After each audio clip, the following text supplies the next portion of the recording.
Hi, this is Ajay Anand and welcome to science classes from excelup.com.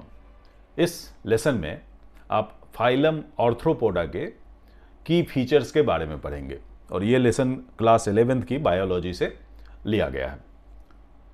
Arthropoda largest phylum है in terms of number of species. So more than 2/3 of animals they belong to Arthropoda. अब Arthropoda नाम क्यों पड़ा? इन animals में jointed appendages होते हैं, जो पैर होते हैं इनके, उनमें जॉइंट्स होते हैं और उसकी वजह से इनका नाम आर्थ्रोपोडा पड़ा। प्लस इनमें एक्सोस्केलेटन पाया जाता है जो काइटिन से बना होता है। हमारी बॉडी में भी अपेंडेज जॉइंट होते हैं, लेकिन हमारे में एंडोस्केलेटन पाया जाता है जो बोन से बनता है। So that is the key difference.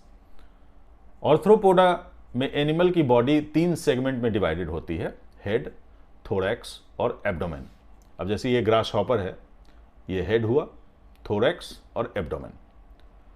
Respiration के लिए गिल्स होते हैं कुछ एनिमल में, कुछ एनिमल में बुक गिल्स होते हैं, कुछ में बुक लंग्स होते हैं और कुछ में ट्रैकिया होते हैं। गिल्स जैसे मछलियों में होते हैं और बुक गिल्स और ट्रैकिया के बारे में आगे मैं बताऊंगा आपको। सर्कुलेटरी सिस्टम ओपन टाइप का होता है। तो ओपन टाइप में क्या होता है कि जो ब्लड होता है वो वेसल्स के थ्रू नहीं जा करके डायरेक्ट ऑर्गन्स पर पोर हो जाता है, पंपिंग ऑर्गन से। जो हमारी बॉडी में क्लोज होता है, तो हार्ट से जो ब्लड जाता है डिफरेंट ऑर्गन्स में, वो थ्रू क्लोज ट्यूब्स जाता है, जैसे आर्टरीज के थ्रू जाता है और वहाँ से वेन्स के थ्रू कलेक्शन होता है। ऐसा ओपन में नहीं होता, कोई वेन या आर्टरी नहीं होती। इन एनिमल में सेंसरी ऑर्गन्स भी होते हैं, एंटीना होते हैं, आइज होते हैं, कुछ में कंपाउंड आइज होते हैं, कुछ में सिंपल आंखें हो सकती है। और एक ऑर्गन पाया जाता है स्टैटोसिस्ट, जो बैलेंसिंग का काम करता है बॉडी का, गाइरोस्कोप आप कह सकते हैं। एक्सक्रीशन के लिए मैलपिगियन ट्यूब्यूल्स होते हैं। Most of these animals they are dioecious, so male is different, female is different. Fertilisation usually internal होती है और डेवलपमेंट डायरेक्ट भी हो सकती है, इनडायरेक्ट भी हो सकती है। तो कुछ एनिमल्स में बीच में लार्वा स्टेज आता है, उसके बाद एडल्ट स्टेज आता है, कुछ में सीधा एडल्ट स्टेज आता है। और जहाँ तक एग्जाम्पल का सवाल है, there can be hundreds of example, जैसे मक्खी होती है, तितली, prawn, moth, grasshopper, praying mantis, spider. आप बहुत लंबी लिस्ट बना सकते हैं इनके एग्जाम्पल्स की। अब देखते हैं कि ये बुक लंग्स या बुक गिल ट्रैकिया सिस्टम जो है ये क्या है। तो बुक लंग जो होते हैं उसमें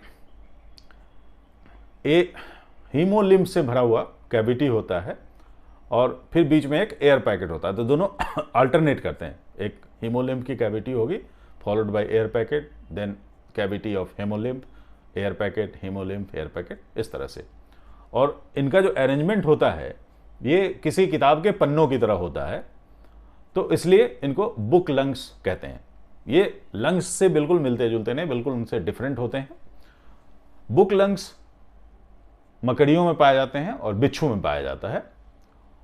और बुक गिल जो होता है उसका स्ट्रक्चर बिल्कुल सिमिलर होता है, उसमें भी कई लेयर होते हैं रेस्पिरेटरी स्ट्रक्चर्स के।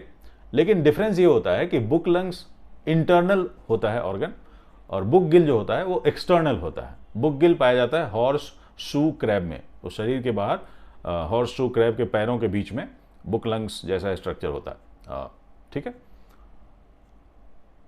अब कुछ एनिमल में ट्रैकियल सिस्टम होता है। ट्रैकियल सिस्टम क्या है? इसमें एयर ट्यूब का पूरा नेटवर्क होता है all over the body of the animal, और हर एयर ट्यूब या ट्रैकिया जो होता है वो शरीर के बाहर खुलता है थ्रू स्मॉल पोर्स, और उन स्मॉल पोर्स को कहते हैं स्पाइरेकल्स। और इन्हीं पोर से हवा अंदर जाती है, फिर हवा बाहर आती है और ऐसे गैस का एक्सचेंज होता है। Okay, so this is all about book lung, book gill and trachea. That's all for this lesson. Thank you.